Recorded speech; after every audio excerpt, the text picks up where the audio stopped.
Hello everybody. Hope everyone's having a really great day. I've had a very hard, long, busy, and hot day myself. It has been. Started out, I worked till, backing up, I worked till late last night. I think maybe 9 o'clock last night when I came out of the hayfield from cutting hay. And this morning I was going to get up and go back to the hayfield, but I was just so drained and tired that I kind of stayed in the house till about 9:30 in the morning. Should have been up early out going, but I still got out going after then and went ahead and working on some things there at the house. Other equipment and things need to be worked on. One thing, the air conditioner had quit here on this tractor. I had to find out why and work on that. I got it back going, so I'm blowing in the cold again. And my other tractor, the air conditioner had recently went out on it. And so I worked on that, and I got it back blowing in the cold again. Yeah, you got a lot of equipment, you got a lot to work on. Well, I'm gonna get this hay cutter dropped down, and I'm gonna get this bottom here knocked out. I cut the hillside up here already. So I'm gonna get on that and talk to y'all in a bit.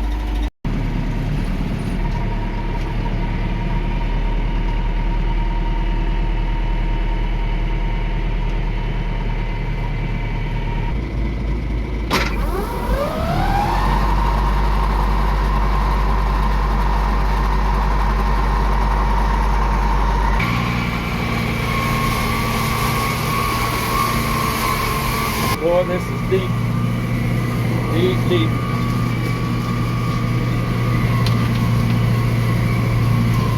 Gotta try to stay off that fence. Boy, it is thick. Coming back around the other way after I made my first pass. Man, this is some deep, thick grass now. It absolutely is. Look at that. Isn't that just beautiful? So I'm cutting back. You can see where my tire tracks went the first round.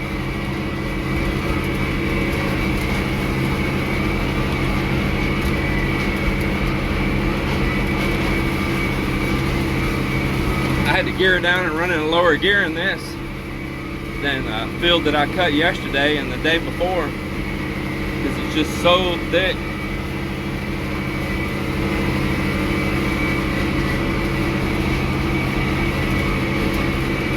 This one little bottom right here, no telling how many bales it's gonna make.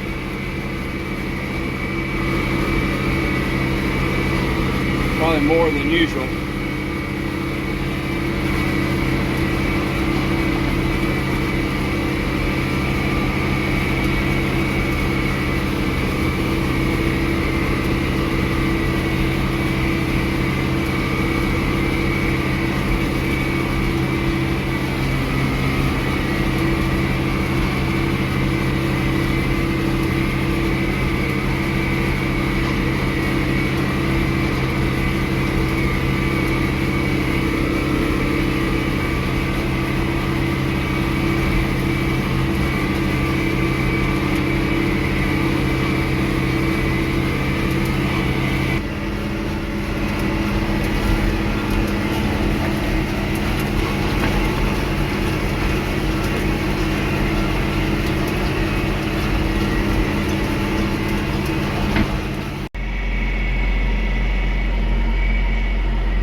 Well, I ran till dark.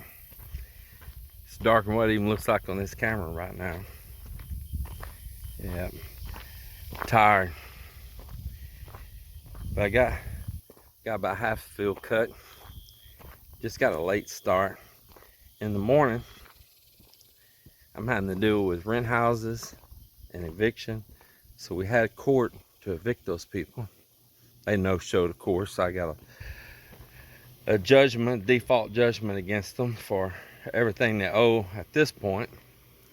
And then we have to wait so many days for you can do a constable forced eviction, and they had hauled some of the stuff away from there. And I get this, and it looked like they were leaving.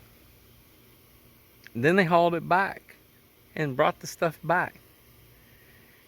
You know, they didn't completely vacate the premises, but they did remove some things. And then they turned around and brought it back. And I hear from rumor in the chismes in the neighborhood over there that they had took that stuff and carried it to someone else's property. And those people didn't want it there. They didn't have permission. They had to move it, and they took it to someone else's property. And they too didn't want it there, and they end up bringing it right back to the place. But tomorrow morning, I got to be down at the judge's office at the courthouse and file papers for the judge to for the constable to do a constable eviction, and that's where he shows up, and they'll drag all their stuff out, and I can be there and secure the property right then.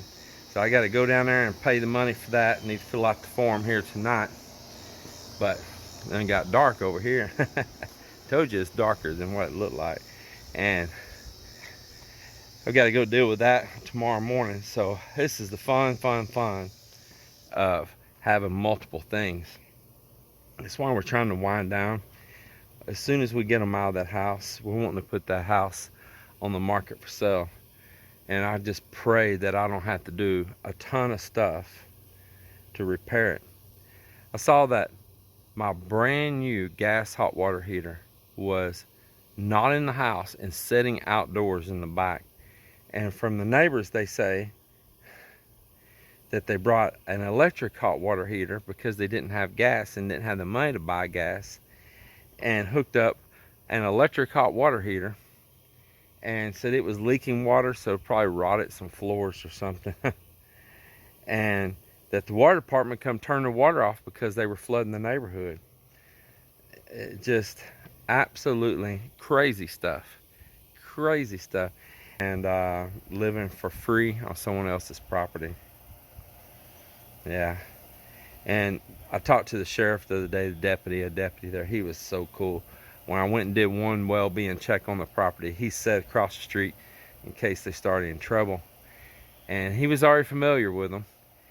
And he said, you know, that he said, I feel so sorry for you landlords because the laws are all stacked against you. And he said, I hate it every time I have to come out and try to help in one of these situations, that they end up with, by law, with more rights than you do. And you're the one with the investment. You're the one that's the property owner. You're the one that's got to pay the taxes. You're the one that gets kicked in the teeth for it all. And they're the ones that gets all the rights. And that's just not right. That's why we're going to end being in the rental business. Other than just a couple houses, and maybe we can't always choose, but if we're lucky, you know, like we have right now, we have a couple retirees living into our houses. That's really great. But you don't always know how long you're going to have one of them.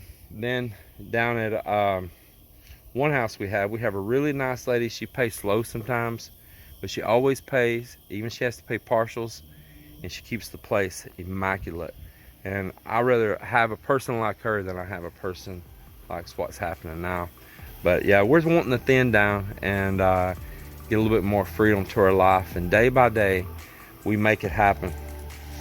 But meanwhile, I keep the wheels turning and burning a lot of hours. But you know, I enjoy the farm stuff. A bug flew in my ear. Them bugs like my ears. And enjoy the farm stuff as far as the solitude of going out, run equipment, and just some time to sit on that tractor and just think. Well, I'm gonna walk into the darkness and I'm gonna say goodbye, and I wish you all a really good day, morning, evening, wherever you're at. God bless.